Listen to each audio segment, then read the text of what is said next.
역경 45. 택지 최 고나 태상 태상전 상왈 택상 어지 최 군자 이제 융기 개 부루 연못이 땅 위로 올라가 형성되는 모습이 최께의 모습이다. 사물이 이렇게 적극적으로 모여들게 되면 항상 쟁송이 일어나게 마련이다. 군자는 이러한 최께의 모습을 참고하여 자신의 통치의 질서를 도모한다. 우선 병기를 점검하고 소재하고 수리한다. 그리고 예기치 못한 불행한 사태들에 대비한다. 괴사, 최, 형, 왕격유묘, 리견대인, 형, 리정, 용대생길, 리유유왕. 최께의 최는 모여든다는 뜻이다. 만물이 모여들어 풍성해지면 사람들도 한마음이 되고 사회현상이 여유롭고 풍족해진다. 이러한 시기야말로 제사를 드릴 만한 위대한 시기라 말할 수 있다. 묘 자체가 선조들의 영혼들이 모여드는 곳이라는 상징성이 있다. 이 최께의 제사에는 왕이 대묘에 친히 납신다. 왕이 제사를 지내러 종묘에 가면 사람도 모여들고 물자도 모여든다. 그러나 가장 중요한 것은 통치에 도움을 주는 위대한 신하를 거느리는 것이다. 태묘에서 제사를 지낼 때에도 대인을 만나는 것에 이로움이 있다. 그래야 참된 제사가 이루어진다. 제사에서 하느님의 뜻을 묻는다. 이로울 것이다. 대제에서는 거대한 소를 희생으로 쓰는 것이 길하다. 최의 시절에는 무엇이든지 진취적으로 사업을 벌이는 것이 이롭다. 효사, 초육, 유부부종, 내란내최, 약호, 일악위소, 물휼, 왕무구. 최께는 공궁의 시대가 아니고 풍요의 시대이다. 고요의 시대가 아닌 함께함의 시대이다. 이런 때일수록 인간관계가 중요하다. 초육은 자기 정체성을 잃지 않으려고 노력한다. 자기와 정응하는 구사와의 관계를 지키려는 성실함이 있다. 그러나 초육은 새 음요가 모여있는 난잡한 분위기 속에 있다. 초육은 본시 유암하고 부중정하며 절조가 없다. 결국 정응하는 구사와의 관계를 지켜내지 못한다. 무리한 음란한 무리들과 섞여 마음이 어지럽혀지거나 음사의 무리에 휩쓸리고 만다. 아, 이럴 수가 있는가. 이 유혹을 탈피해야지 하고 구사를 향해 울부짖는다.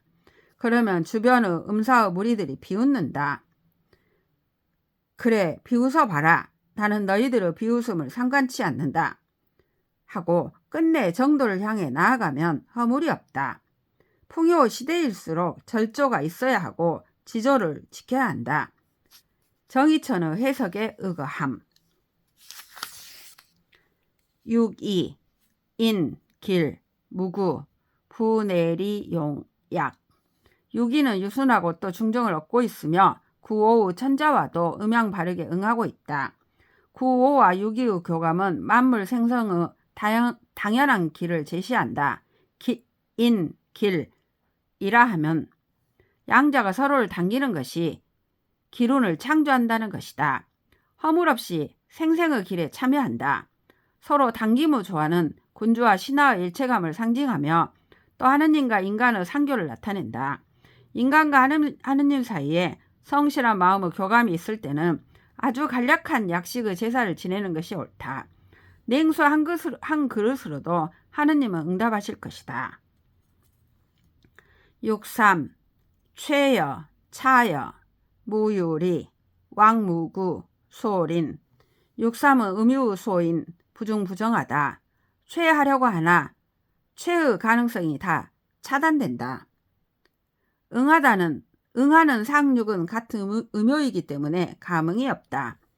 초육, 유기와 초육, 유기의 두 음효와 취하려 하지만 소인을 무리로서 의지할 자들이 못 된다.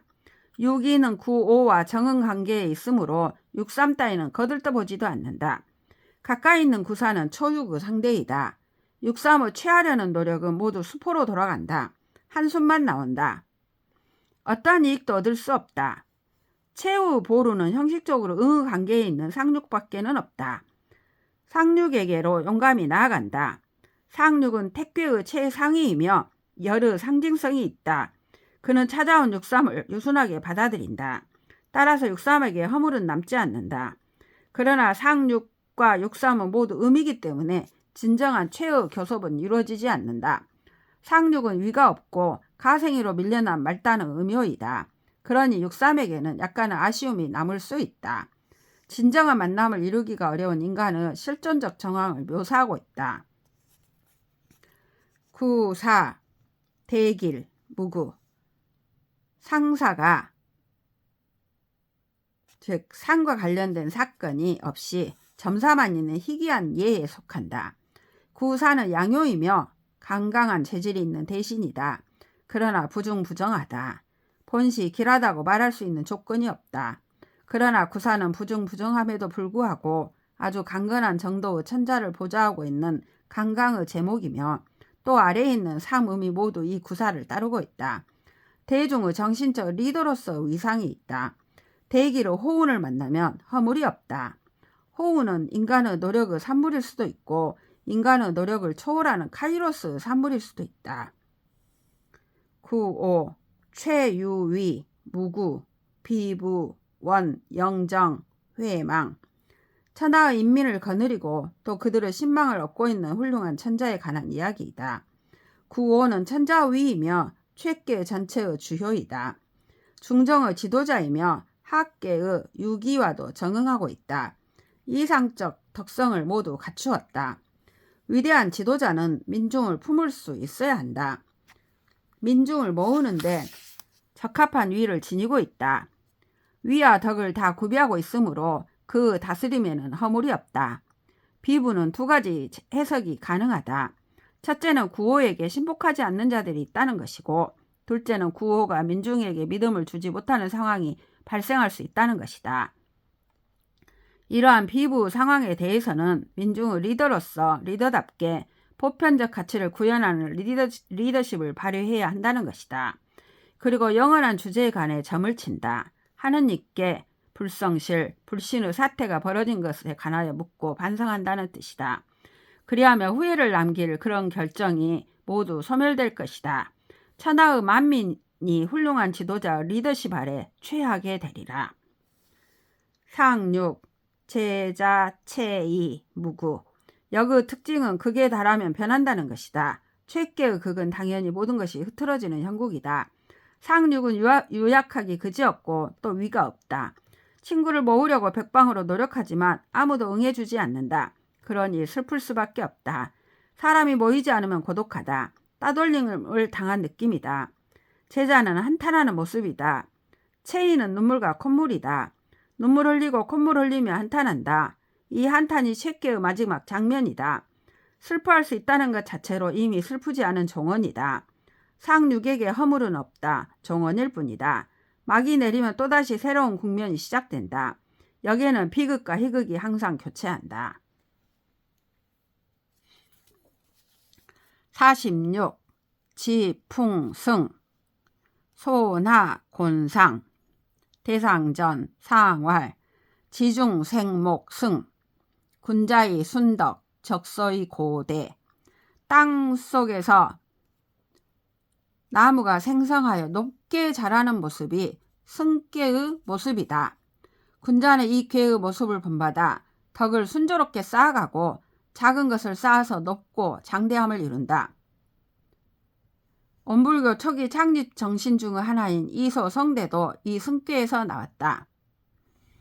괴사, 승, 원형, 용견대인, 물훌, 남정, 길. 승계의 학계인 손에는 바람 외에도 나무의 심볼리즘이 있다. 나무는 땅속에서 영양분을 빨아들여 높게 오른다. 승하면 우두머리가 될 수 있고 우두머리로서 하느님과 소통할 수 있다. 성장을 의미하는 괴에서는 견대인이라는 말이 자주 나온다. 창조는 교섭에서 이루어지는 것이요 교섭의 뜻은 대인을 만나는 것이다. 대인을 만날 수만 있다면 그대는 크게 걱정하는 바가 없다.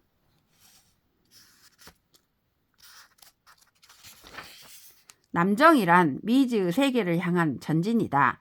나무 상징은 이데아적인 미래이다. 남정하면 길하리라. 모험이 격려되고 있다.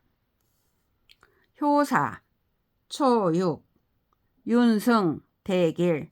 초육은 음효, 유순하며 최하위에 있다. 최하위라는 것은 승계에 있어서는 승할 수 있는 잠재력을 구유하고 있기 때문에 연약해도 강력한 것이다. 유는 확실한 신엄을 의미한다. 초육은 확실하게 자라날 것이다. 초육은 뿌리요, 9293은 건실한 줄기, 그 위의 삼음은 활짝 피어난 거목의 모습이다. 승진의 미래가 확보되어 있기 때문에 대길이다. 그냥 길하다 하지 않고 대길이라 한 것은 이소 성대의 잡능의 다이내미즘을 파악하고 있기 때문이다. 9이 부내리 용약 무구. 여기 9이는 최계의 유기의 정황과 상통한다. 최계에서는 하의 유중이 상의 강중을 섬겼지만 여기 승계에서는 하의 강중이 상의 유중을 섬긴다. 그 음양의 감은 동일하다. 하의 강중이 상의 유중을 섬길 때에는 강강한 신하가 유약한 군자를 섬기는 상황과 동일하니 문식을 쓰지 말고 오로지 정성으로 위의 군주를 감동시켜야 한다. 이러한 관계는 인간과 신의 관계와도 같다. 하느님께 나를 벌거벗기는 것과 같으니 제사상을 거하게 차리는 것은 옳지 않다. 검약한 약의 제사를 쓰는 것이 옳다. 리용약. 이렇게 해야 허물이 없다. 무구. 9.3 승허읍. 9.3은 양요이면서 이미 중을 지났다. 상계의 상육과도 응하고 바로 위에 있는 육사와도 비한다. 강강하면서 응언이 탄탄하다. 상계의 고는 수은의 성격이 있으면서 광활하게 빈 대지의 형상이다. 허읍을 곤으로 보기도 하지만 그냥 지나가는데 저항이 없는 빈 마을로 보면 족하다. 승의 길이 순탄한 모습을 빈 마을을 지난다고 표현한 것이다. 승하는데 장애가 없다는 뜻이다. 왕부지는 말한다. 길하다는 표현은 하지 않았지만 당연히 길하다. 6사 왕용 향후 기산 길 무구. 육사가 왕은 아니다. 왕이 제사 지낼 때의 효사가 여기에 끼어들어 온 것일 뿐이다. 왕이 기산에서 제사를 지내듯이 성심성의껏 제사를 받들면 길하고 허물이 없다는 것이다. 사는 음효로서 유순한 제목이다. 위로는 군주 활동을 순탄하게 만들고 아래로는 아랫사람들이 올라오는 것을 순탄하게 만들어주면서도 자기 자신은 있어야 할 사의 자리에 머물러 있다.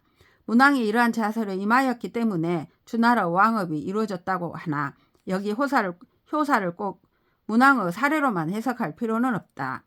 사는 유순하면서도 특정하고 있기 때문에 승의 길이 순조롭다. 이러한 덕성을 활용하여 산천에 제사를 지내면 길하다. 허물이 없다. 6.5 정길 승계. 6.5는 유효로서 양위에 있으니 정하지는 못하지만 승계라는 전체적인 분위기를 타고 있다. 9위와 같은 강요의 응자가 있다. 유능한 신하들의 조력을 얻고 있다. 6.5는 자신의 미래에 관하여 하느님께 묻는다. 이 나라를 어떻게 끌고 나가면 좋을까 하고 하느님과 소통한다. 그 모습 자체가 길하다. 계단을 오른다. 계단을 오른다는 승계는 의미는 승계의 분위기를 타고 진정한 왕자의 권위를 획득하였다는 것을 상징한다. 현명한 신하들이 성심껏 보필하는 진실로 권위 있는 왕이 된다는 의미이다. 상육, 명승, 리유, 불식, 지정. 상육은 음유하며 상승의 가장 높은 자리에 달하였다. 이 자리에 왔다는 것 자체가 바보짓이다. 올라감을 알면 물러남을 알아야 되는데 상육은 올라감만 알고 물러남을 몰라 막다른 골목에 다다른 것이다. 명승은 어리석게 올랐다고 번역할 수도 있고 오름에만 어둡다로 번역할 수도 있다. 이 자리에 있는 것이 혼몽한 상태라는 것이다. 이 어리석은 자는 끊임없이 묻는 것이 이롭다. 자신을 끊임없이 쉬지 않고 반성하는 것만이 살 길이다. 오름도 반성과 물음으로 끝난다. 위대하다 여기여.